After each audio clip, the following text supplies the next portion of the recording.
So this talk is going to have 3 parts. The first part is rather short, intro, and then the kind of a main part, which is the longest part. But the real main part is a shorter part at the end, so keep that in mind. A few weeks ago, I went to a friend's apartment to try to use Cursor, an AI, to help with updating my TVBgone project off-code database. And for people who don't know, TVBgone is a project of mine, an invention of mine, how I've made a living for 20 years, which is a remote control that turns televisions, monitors off in public places all over the world. Thank you. And it's becoming even more important as time goes on. But every few years I have to update the off-code database because there are new monitors around, and I hadn't done that since before the pandemic, and it was time to do that. And my friend said, well, let's try asking Cursor AI to help us with this. And I've never done this before, but he's used it some, so it was kind of an experiment. And so as I walked into his apartment, he was sitting at his computer, and he was using Qwen 3, which I'd never heard of before, another AI, and he typed into his computer what you see at the top. Tell me about Mitch Altman, and out comes this standard bio, which is all over the internet in some form or other. I highlighted the last line, though, for this presentation because it's false. I've never been to DEF CON.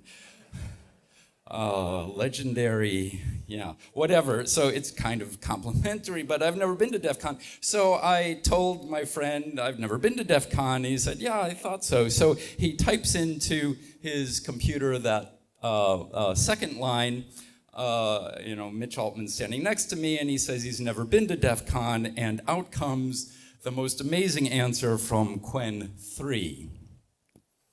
The person standing next to you is either lying or an imposter. This, I thought, was one of the best introductions to AI ever.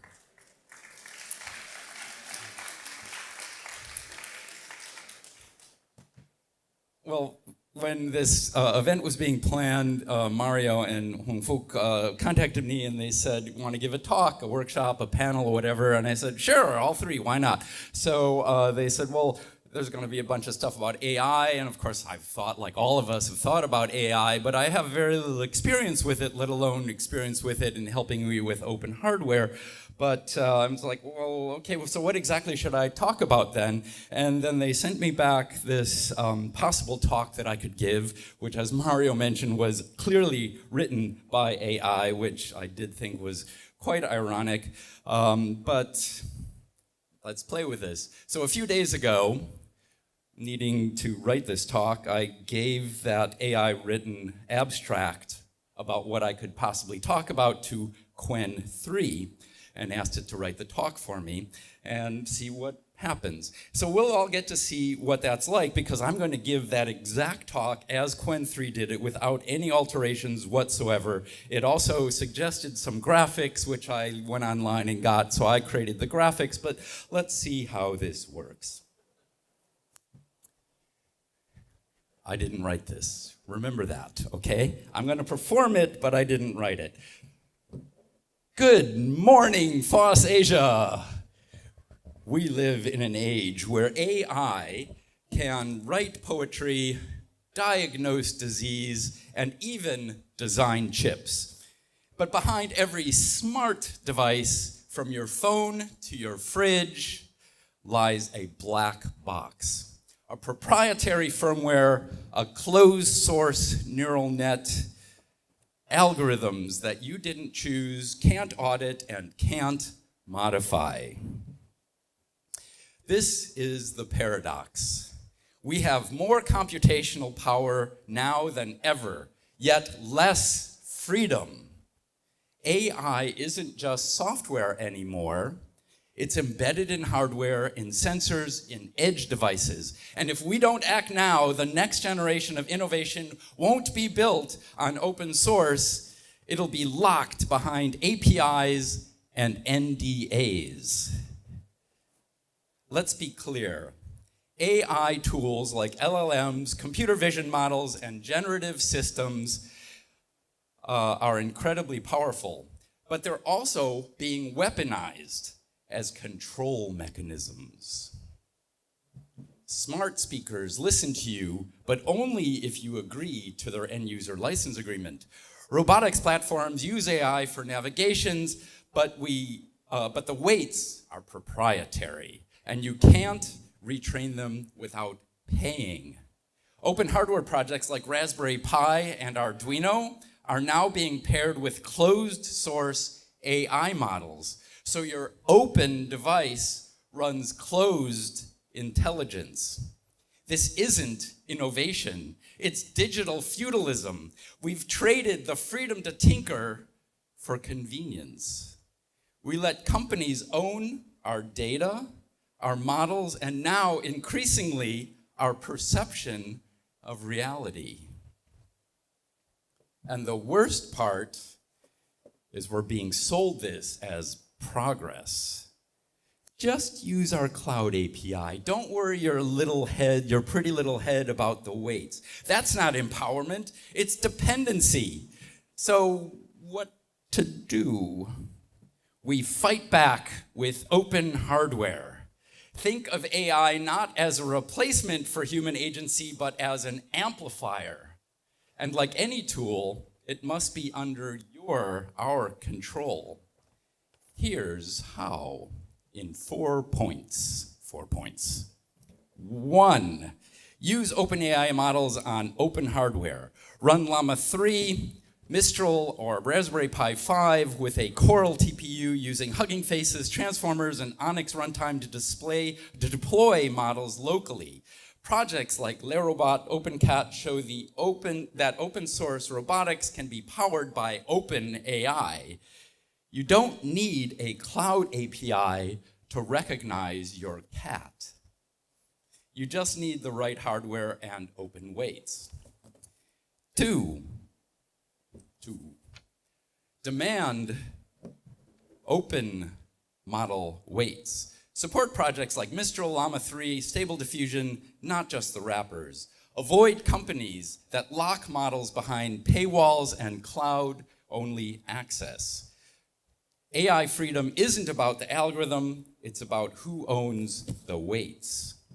3, build hardware that lets you audit and modify. Use RISC-V CPUs. Choose FPGAs over ASICs when possible. Open source PCB designs. Share your firmware. If you can't open the case and see what's running, it's not freedom, it's a toy. And finally, point 4, educate and advocate. Teach students to train models on local data, show makers how to run tiny ML on microcontrollers. Speak up when vendors say, we can't open source this because it's proprietary AI. Freedom is not passive, it requires action. Imagine a world where your smart thermostat learns your habits, but you can inspect the model. Your robotic vacuum doesn't phone home, it runs inference on device with a license you can modify. A high school in Jakarta trains an AI to detect water contamination using open models on a $20 sensor board. That's not sci-fi. It's possible if we choose it. The future of AI isn't in the hands of a few corporations. It's in the hands of tinkerers, educators, and hackers like us. Open hardware gives you the foundation. Open AI gives you the mind. Together, they give you freedom. So here's your challenge. Stop using closed AI tools as black boxes. Try running a local LLM on your Raspberry Pi this week. Contribute to OpenAI hardware projects. Help document how to run Llama 3 on a Jetson or a Nano. Demand open weights in your next procurement. If a vendor says, we can't share the model, ask why and walk away. You don't need permission to be free. You just need the courage to look under the hood. AI is not the enemy. Closed control is. Let's build a world where AI doesn't own us, but empowers us.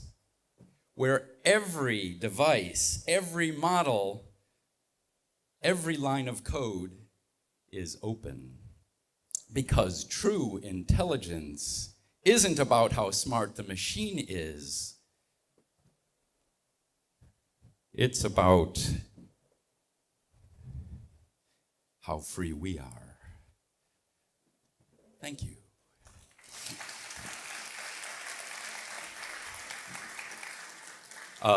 That's not the end.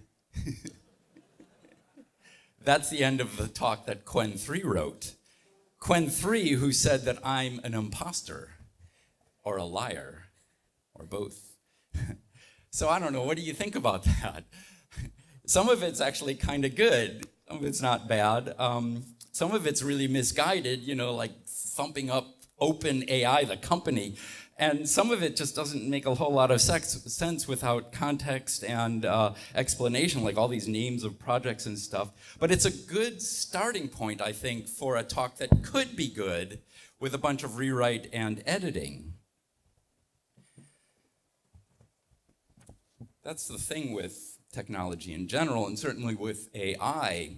If we just trust the output without thinking, we get something that could seem not so bad. That's kind of weird.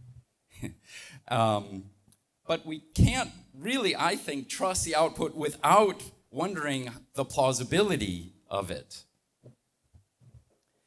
You know, technology, it's just tools. We've had tools all along. It can be super useful, but in the wrong hands, technology getting more and more powerful can mess things up really badly, and with more and more powerful technology, it can mess things up incredibly badly. And AI, wow, this is powerful technology. Let me just give you an example of, you know, new technology kind of messing things up and the need for knowing enough so we know the plausibility of answers. When calculators first came out decades ago, it freed us from calculating by hand arithmetic, which is super cool device to have. But as a university professor, as I was at the time, these incoming freshmen and even older people did not understand the concept of division. Education, so-called education in the US.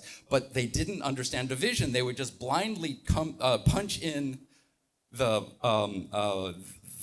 division problem and trust the answer. Like punch in 7 divided by 6 and come up with 42. Divided. This isn't okay. You can't just blindly trust the answer. It was easy enough as a professor who's hopefully pretty good to teach my students about that concept, and then they could use the technology quite well. But what happens when we have technology that's so complex that few people can understand the concepts, let alone the plausibility? Or perhaps the answer is plausible, but just totally wrong. The magical power of technologies can seem really cool at first, but they can get quickly out of hand.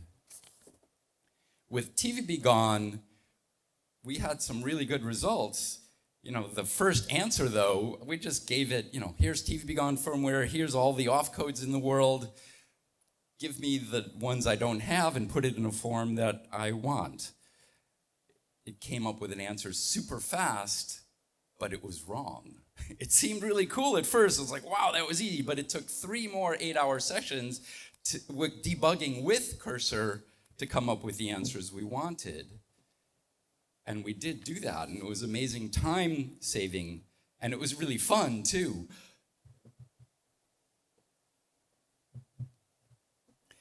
AI is an amazing tool, but I haven't yet had the chance to help it design hardware with me. I'm curious to try it and see how it is. I think it'll depend on the training that it's already had, but as I do it, as we all do it, if you do hardware, as you do whatever you do, that'll be training data. Will that training data be used for helping us? Well, yeah, but will it be used way more for helping the huge, powerful corporations like all technology has to date? I wish I had easy answers. AI isn't going away, though. So let's use it for as good as we can and hope for the best. We at least have hope. So anyways, thanks. I wish I had more answers. We're going to come up with that as we move forward. Here again is my contact.